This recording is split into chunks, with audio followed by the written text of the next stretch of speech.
What's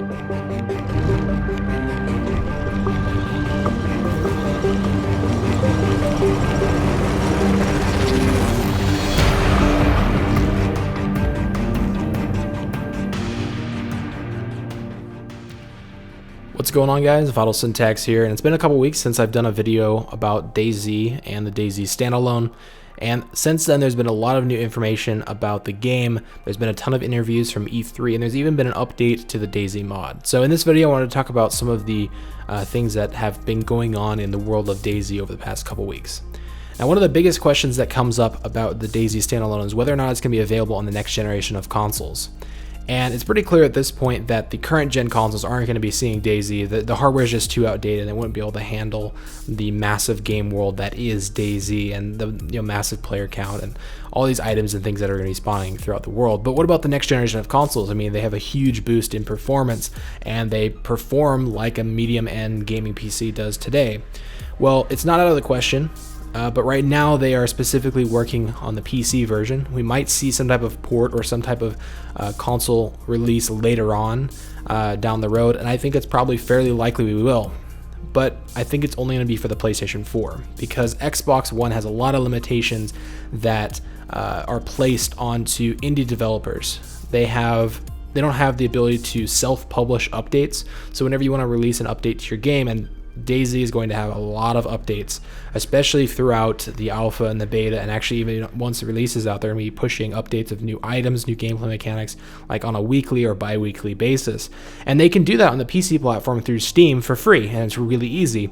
And they can also do that on the next-gen PlayStation 4. But if you want to do it with an Xbox One or even Xbox 360, you have to go through Microsoft, and you have to pay a huge fee to do something like that. And it's maybe not going to be worth it for them to do that, or maybe not going to be affordable. So I think it's fairly likely we'll see a PlayStation 4 version of the standalone. And honestly, if you're buying an Xbox 3 or Xbox One in the first place, you're probably making a bad decision anyway. If you're going for a next-gen console, definitely go for the PlayStation 4. But anyway, let's move on to some more of the stuff that was talked about in some of the interviews with Rocket at E3.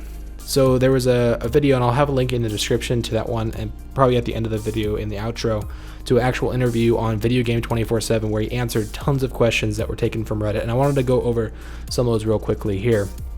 In regards to loot rarity, they're going to be increasing the number of loot spawn points like tenfold. There's going to be a ton of loot spawn points, and on top of that, there's a ton of new areas in the map, especially in the northern section of Chernarus. There's tons of new cities, villages, and just barns and stuff that you can explore, and within each of those buildings there's going to be a ton of different loot spawn points. Instead of just having a pile of items in the middle of the floor, you'll have items under the bed, items on the counter, items in cupboards, under chairs, all over the place, just scattered around, so you actually have to scavenge for the items instead of just walking up to a pile of loot on the floor. And to compensate for the fact that they're going to have a ton of loot spawns, they're going to turn the rarity of items very high. So actually finding items is to be a lot more difficult, especially military items. They're going to have a lot more weapons in the game that are civilian-focused rifles or pistols and things like that. And then the military grade stuff is going to be extremely rare. And they're also talking about doing a server economy that's controlled by a central hub that will basically dictate the number of items that can be in the world of DayZ. So essentially they could say at any given time there can only be 100 night visions. And if people have already found 100 night vision goggles, then all the servers that are connected to that central hub won't spawn night vision anymore, because they want to keep the rarity at a certain level. Or if there's 90 people out there that have night vision, then they'll spawn 10 across the servers that are connected to the economy hub. That way you can get to whatever point they want with a certain number of items available. And this is a really cool system. I think it's going to allow them to precisely control how rare items are, making it so that not everybody can have a 50 cal sniper rifle. And that's also another thing that they've worked on the most, probably, is hacking and spawning items and stuff. So seeing people with really high-end rifles like 50 cals and things like that is not really going to be what you see in DayZ anymore, unless somebody got extremely lucky.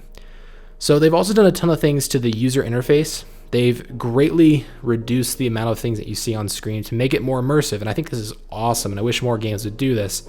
So instead of having, you know, icons on your screen that show you status effects or having icons for ammo and things like that, they're going to add more sound effects. They're going to add more visual effects. That way you can kind of get an idea of, okay, I'm hungry because my guy keeps you know, having the rumbles in his tummy, and instead of having this meter that says you're going to be hungry and start dying of hunger in this set amount of time. So they want to make it more immersive, and I think that's going to be a definite way that they can improve on that. And they've also completely redefined the inventory system in the game. They completely destroyed what they had and built it from the ground up, and it looks way more controllable, way more user-friendly, and way more in-depth, allowing you to drag and drop items, allowing you to craft items. You know, you can take pieces of a map and build them together to get a full map. You take like an antibacterial and apply it to a water so you can remove any type of toxins that might be in a water, some type of drinking or food item. There's a ton of crafting that's going to be available, and the inventory in general has just been completely redefined, and it's going to be way better than what we had in Arma 2, in Arma 3 even, and in obviously the DayZ mod. With the new inventory system, they also have a new way of working with items. So now objects, so they can actually have a bunch of information stored about a certain weapon, and that allows it so that if your weapon gets shot by another player, let's say he shoots at you, but he doesn't actually hit you, but he shoots your gun could get broken, or the scope that you have attached to your gun could get broken. Or if a guy shoots you in your head, but he misses you and hits your night vision goggles, then your night vision goggles will get broken. So there's actual damage models per item, and there's also degradation of items. So if your weapon is used for a really long time and you don't take good care of it, you shoot a lot of bullets through it, and you don't do any type of repairs or anything like that. I don't know if they're gonna have a repair system yet, but over time your weapon will degrade, and over time your clothing will degrade. If you run around with shoes and you go through, you know, mud, and then you go through water, your shoes are gonna break down, and over time you're gonna start being able to move slower. You'll develop fractures in your feet, and you'll end up basically limping around the map and decreasing the actual speed you'll be able to move around. So you want to find new items, you want to find maybe new socks or maybe new shoes, or trade items between another player to help you not you know, be limping around the world and be vulnerable to zombies. They also have been trying in a lot of different areas to make the zombies more dangerous, and hopefully to make it so players want to work together instead of just kill each other.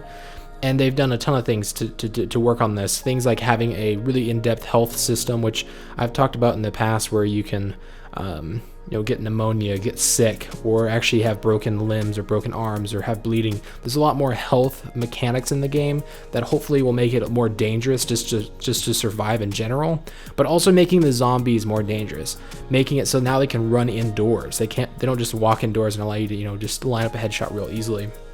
You know, you're not gonna have as much ammo either. Now that weapons and ammo are gonna be way more scarce, the chance of getting killed by a zombie when you don't have a bunch of ammo, maybe you just have a bat or an axe or something, or a couple bullets with a pistol, it's going to make the zombies a lot more dangerous, and it's going to make you want to team up. And another thing they've done is they made it so that there's different signals you can put. You can actually put your hands up in the air and surrender. You can wave to people. You can lower your weapon. And your weapon is actually lowered by default. You have to press a specific key binding, I think it's going to be space by default, to actually raise your gun, and you're going to be a threat when you have that gun raised. So if you see a guy and he doesn't have his gun raised, then by default, then you're going to think, oh, this guy's probably friendly. You don't have to worry about him just shooting you instantly. So hopefully that's going to reduce the amount of kill on sight mentality that a lot of people have in the mod, and just allow people to band together and work together. Now, there's a lot of other information, a lot of questions that I didn't get to in this video that were talked about in a lot of the other interviews. I'll try and update a bunch of links in the description of this video to Reddit posts, to other videos that people have done, other interviews that Rocket did during E3, so you guys can get a lot more information. But this is just a general overview of some of the key features that I thought were really interesting about the DayZ Standalone they've talked about. But the biggest question is the release date. And there is no set release date. It's going to come out when it comes out, including the alpha, but it's going to be very soon, within like a couple weeks to a month or so. That's going to be the initial alpha. And if you don't want to be somebody that realizes that the game is not perfect, that it has a ton of problems and it's missing a ton of content that's going to be added on later on, then don't buy the game. In fact, I would discourage people from buying the alpha at this point, unless you're somebody that's, you know, extremely dedicated to helping the development. If you're mostly just interested in playing the game, then I would wait till the beta or the full release, because the initial alpha is going to have very little amount of content and a ton of bugs that need to be worked through.